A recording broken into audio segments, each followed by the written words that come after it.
All right, all right. How are you guys doing today? Welcome to Maternal IQ. Where do we start today? We have quite a bit of things that have happened over the last few days in maternal health, and we really need to unpack all of them. Let's get started.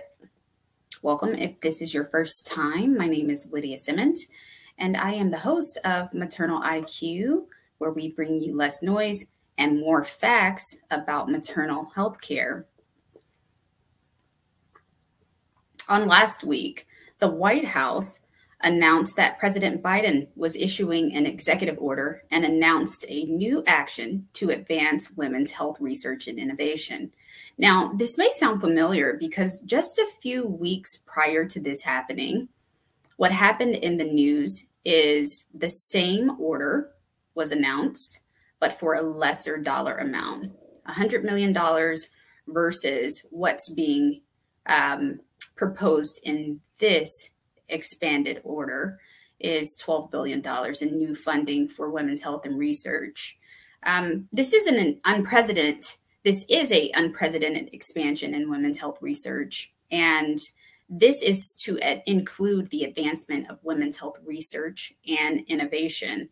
And what we really need to understand and be able to unpack here is what that means for us. How do we come into this money in maternal health, and how do we expand it? How does this money increase our safety as birthing parents, as women of a certain age who may be experiencing higher risk pregnancies and deliveries?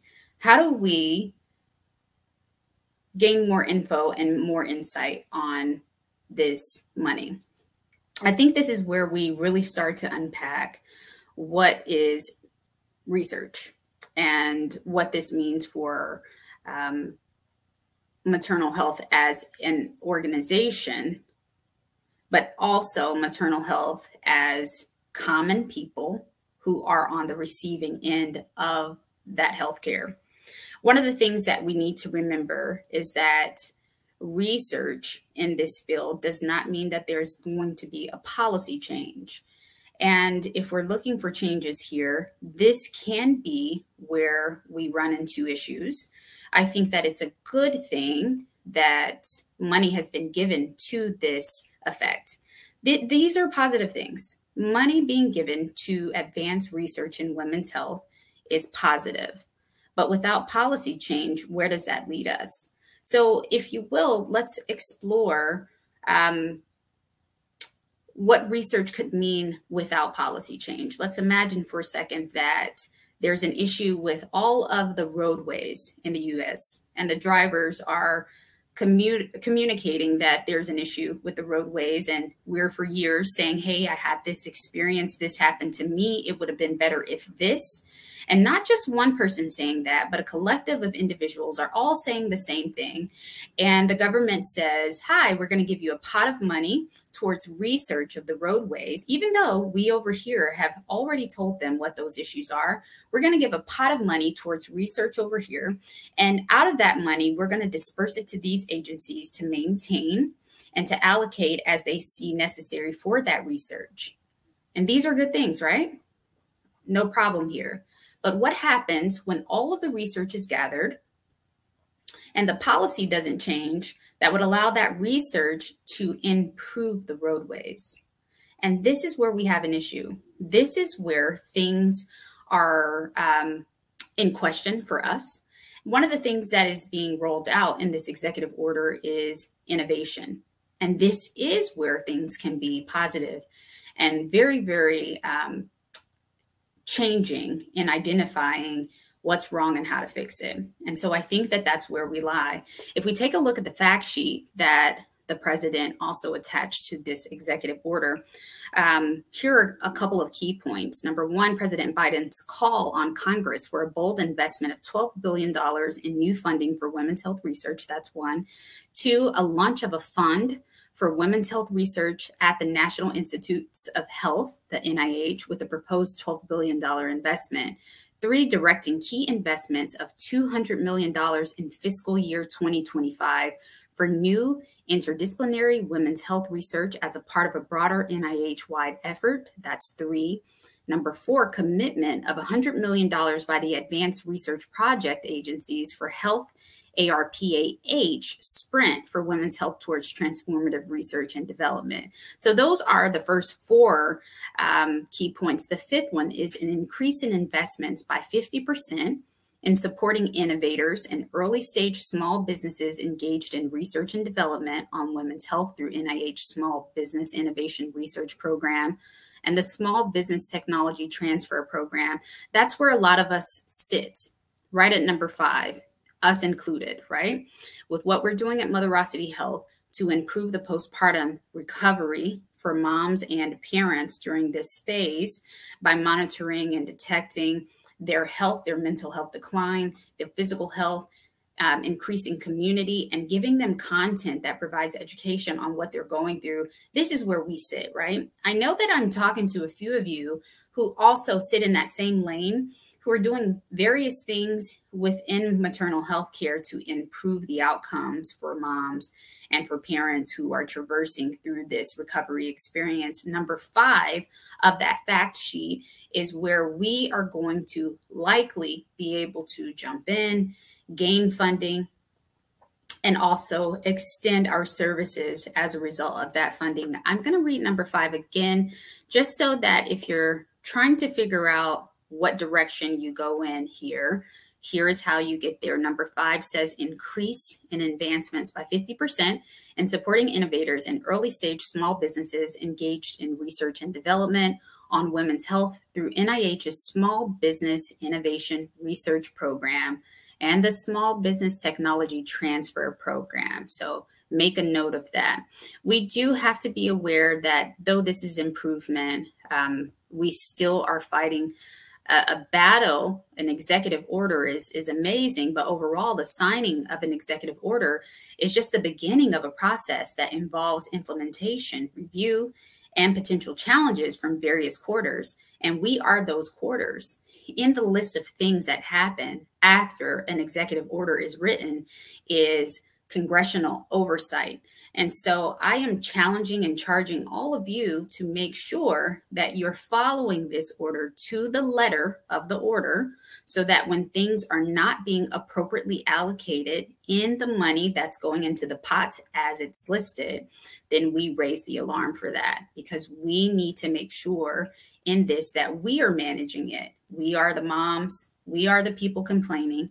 We are the best data that is ever going to be brought about through this research and innovation, because we're the experiential data. Now, we can bring on scientists, we can bring on researchers, we can bring on all types of studies, but we, the moms who've experienced this, and the dads who've been a part of the room, and the extended village who's been a part of our birthing and our recovery, we know all too well exactly what this looks like.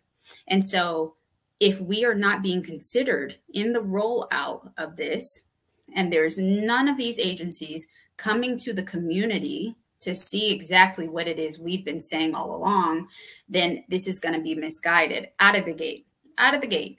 So we have to continue to stay in the knowledge of what's happening and be very visible and vigilant about what it is that's being pushed out towards us and how we are seeing changes as a result of that.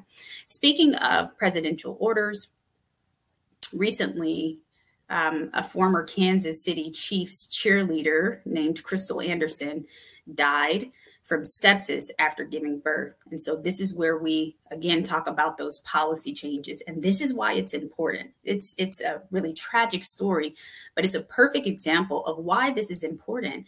A former NFL cheerleader for the Kansas Chiefs tragically died from sepsis after giving birth. She went into the hospital at 21 weeks pregnant.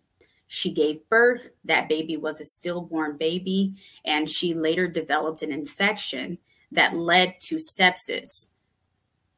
Let's talk about that, because there's quite a few people that really don't understand how this works. And I think that we need to further understand what a lot of these terms are and what you should expect during these times so that we can further protect ourselves when in these situations. Crystal Anderson gave birth to a stillbirth daughter.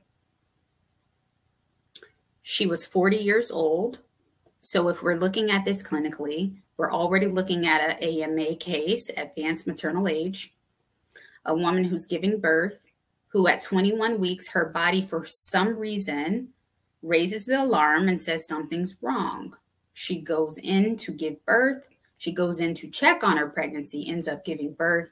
The baby is stillborn, and Crystal develops a major infection that cannot be eradicated and turns into sepsis. How do we get here? Let's talk about miscarriages. So trigger warning for any of those who are on the line with us right now. Let's talk about miscarriages. When a woman miscarries, the body sometimes will expel that fetus, and sometimes that fetus has to be manually removed, and that is known as a D&C. It is a medical abortion, and it really is up to the patient. Every single one of us are different bodies, and so we will experience different things, if ever, in a case like this. But when you have a miscarriage, sometimes there's matter that is left behind. And that matter could be a blood clot. It could be tissue from the fetus. It could be remaining pieces of that baby that has died. If that matter is not removed from the uterus, an infection can occur. And what's so unique about this period, and doctors, you guys feel free to chime in here. What's so unique about this period is it can be the smallest microscopic piece of matter. If it's not removed, it can cause an infection and or still prompt the need for a D&C, even if the body has delivered the baby on its own. Now, if you went through a D&C, then your chances of having matter left behind are very few and far in between. They're definitely lowered because you have a doctor that's monitoring the uterus while they are medically removing that fetus from the body. So now let's use that knowledge and let's translate that into giving birth to a stillborn and how that is like giving birth to a live baby. There is no difference there. Birth is birth, and not all birth produces a live born baby. And we don't like to talk about that a lot, right? There is a big community that doesn't consider the moms who've given birth to stillborn babies and or the moms who've miscarried. That's still a birthing experience, right? But in this case, Crystal Anderson gave birth to a stillborn baby, and that baby likely, I don't know this, we don't know her charts, right? That baby likely it died at some point before the body said something's wrong, which prompted her to go into the hospital. If you're carrying a baby that has no life, then that baby's body starts to go through a breakdown period, just like it would outside of the womb, right? That body starts to break down. And while breaking down, this is the same thing as matter still being left in the uterus that could cause an infection, that could prompt a D&C. All of these things are very likely associated. If that baby was infected and that baby was starting to go through the cycle of breaking down, that's likely what caused her sepsis. And we don't know that. But what we do know is that she went into multiple surgeries to eradicate the infection, and they were unsuccessful. Now, I think it's important because a lot of terms like sepsis are used in cases like this, but I think it's important to relate what sepsis is in relation to, you know, a virus that you pick up, right? Or some type of infection that you pick up. Typically, an infection from day to day is fought with an antibiotic. And when we come out on the other side of that antibiotic being administered, what happens is we feel better. You know, we have confirmation from the doctor that we no longer have the infection. And the biggest sign is that we're kind of back to normal health. But sepsis occurs when that infection takes over the organs in the body and it starts to shut those organs down. Same thing could happen with an infection, but sepsis is when it starts to really move through the body and the organs no longer can function at normal capacity, causing sepsis. And so her surgeries were an attempt to locate that infection and remove it or a large chunk of it to help her body fight what was happening.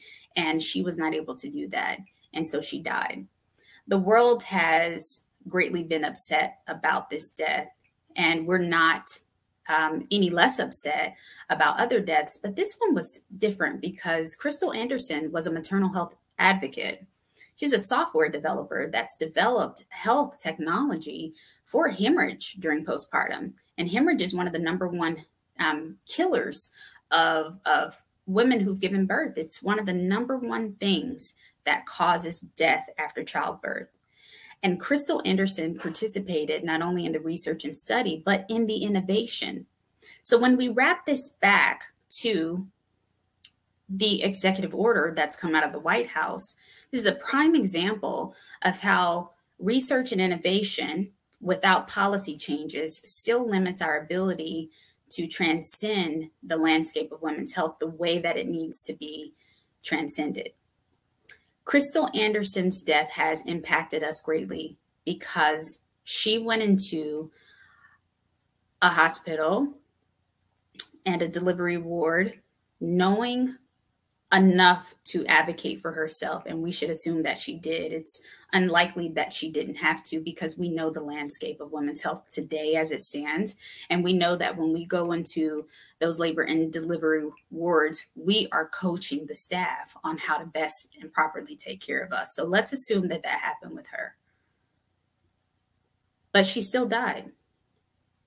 And she falls into a category of women, especially Black women, who, no matter what their circumstances are still ignored, not taken serious, and their status doesn't change their outcome. This is a well-educated woman in maternal health. We're not talking about textbook education where she's gone off and gotten a degree from somewhere else. We are specifically talking about the fact that this was an educated woman in women's health science, enough to work towards the innovation of an actual software application that advances maternal health care in postpartum hemorrhage. Yet she died of sepsis. How is this different from Serena Williams having to advocate for herself and having to tell her medical staff, something's wrong? I know you're discharging me, and I know that you're trying to expedite this, and thank you for being nice to me, but something is wrong, something is wrong, something is wrong. And having to fight for herself, and she had a DVT, deep vein thrombosis. We also know those as blood clots. Now, what happens with blood clots? For her DVT means that it started likely in the leg or upper leg. The next stop usually for those blood clots is it moves to the lungs. After moving to the lungs, it moves into the brain. A brain blood clot is also known as an aneurysm. And most people don't survive aneurysms. So do you see how that could have progressed very quickly for her? Yet she had to advocate for herself, right? And there's been countless other celebrities. And I mentioned celebrities because I'm making a parallel here that it hasn't mattered the financial status, the education status of women, especially Black women, in situations like these, where the outcomes still lead up to either near misses and or death. Gwyneth Paltrow has spoken out. Allison Felix has spoken out, and countless other celebrities have spoken out and said, I was mistreated, I was ignored, no one took me serious, and I experienced this, right? So again, back to the president's executive order. Research without policy changes keeps us exactly where we are. And so it is up to us to follow this executive order and the allocation of the funding and the results from the research that's being maintained, the results from the innovation to ensure that we're getting what the money says we're getting, right? And that changes are being made, because ultimately that's what we want to see. We want to see changes being made. Let's move on a little bit here. This morning, the UNICEF launched a multi-country push to improve maternal nutrition. The UNICEF and partners are stepping up efforts to ensure equitable access to nutrition services and care in 16 countries where malnutrition risks are highest among pregnant women and adolescent girls. The new Improving Maternal Nutrition Acceleration Plan to prevent malnutrition and anemia, that's very important, during pregnancy promises to go a long way towards protecting children's health and well-being too. Now, I think this is amazing, amazing, amazing. For those of you guys who have been following the journey of Motherosity, you likely met us when we launched our company Moo about 6 years ago, which is a nutritional postpartum brand. And a lot of my story resides in this. I don't live in a third world country, but according to the policies, you would question whether or not we are a first world country or not. I experienced my own negative postpartum, and in that was high inequitable access to services, care practices, and just a guide to tell me what to actually eat and what I should be ingesting during that recovery period. And that created an entire company for us, Moo, where we've been servicing women all over the world for a few years now to help increase and improve their nutrition during postpartum. So the fact that the UNICEF has jumped on board of this, we are really calling for several things in action of this, and we want to see them activate those changes for countries that are experiencing a lack of medical access and a lack of access to doctors. We also want to see our medical deserts right here in this country be a part of that list. We know that because it's UNICEF, it's likely going to be cross borders that experience this, offshore countries. But we would like to be privy to the country and continental breakdown to deploy the policies that'll keep this at the top of the priority list and practice directives for moms, right? Especially in those areas. So let's keep our eye on that. Moving along, as of March 28th, we have some updates on the medical postpartum coverage extension plans from state to state. We have 46 states to date that have adapted or adopted the 12-month extension implementation. We have 2 states that are planning to implement a 12-month extension, and those are Idaho and Nevada. They're still kind of holding out there. Pending legislation to seek federal approval through SBA or the 1115 waiver is 1 state, and I don't know if any of you guys can guess what it is, but I'll go ahead and tell you it's Iowa. And then we have limited coverage that has been proposed for Wisconsin. And so those are the 4 states that still haven't made a huge leap towards postpartum extension services yet, but they are trying, and there is some progress there. We have a report that has come out today, and it's coming out of Virginia Tech. Maternal mental health problems are #1 complications in pregnancies.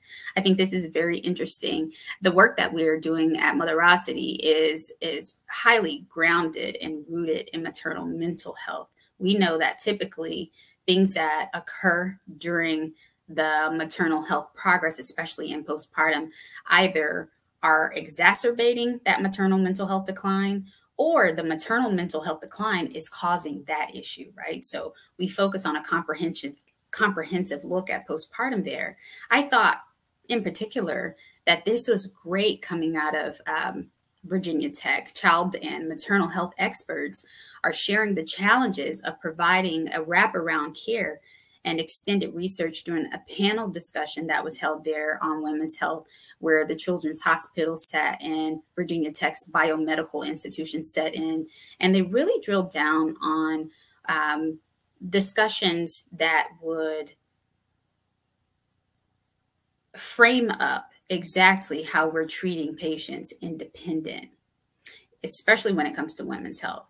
But for this panel was really unique because I think a lot of times the children are left out of what that postpartum plan looks like. And, you know, if mothers are like me, I was so hyper vigilant in making sure that my baby had everything, that I wasn't taking as good of care of me as I should have. But I also didn't have any guidance there that said, hey, remember to drink water. Remember, you need an electrolyte. Did you take your postnatal today? Instead, I was mentally overloading myself with important dates, timelines, and things that needed to be done for my baby, but I wasn't doing it for me. I think that we oftentimes forget that though the baby is important, the baby has no help if the mom is also going down here and is declining in health. And we're doing a really great job of making sure that we keep those things in mind through our app at Motherosity. We're making sure that we give you all the proper channels to monitor those things without that mental overload for yourself. So instead of having to remember when the last time you had 20 ounces of water, you can put it right into your app. It's been good talking to you guys today. I think that we have a few things that are on our action list, one being monitoring the executive order and the allocation of funds, how they're being used, how innovation is being used to increase our outcomes and results in women's health, and how that money is really trickling down to the communities and to organizations like our own that are working to improve women's health through maternal health, right? I think that we also have to keep Crystal Anderson's family in thought, but we should keep our eye on how this case develops. We want to know more. So to the family of Crystal Anderson, if there's more that you can share that'll help us understand what that medical and clinical experience was like, we would love to know that. I know that we're asking for a lot there, but that would help us to further advocate on the behalf of you and other women who have and will experience the same. Policy, policy, policy, that has been the topic of our conversation today. Policy is ever more important, especially when we talk about research. We have to decouple that research, and we have to turn that decoupling of that data and research into action, right? We can't just continue to sit on research. So, Mr. President and First Lady Biden, I am especially speaking to you when I say that there are people who have been working in this lane for years, who are community facing, who have the experiential data and definitely can point you to the direction of gaining more insights on what women are experiencing here. I would encourage you to tap into us. I know that money is being set up to allocate into large agencies to handle this funding, but without the people who are affected and impacted, you have no advancement, okay?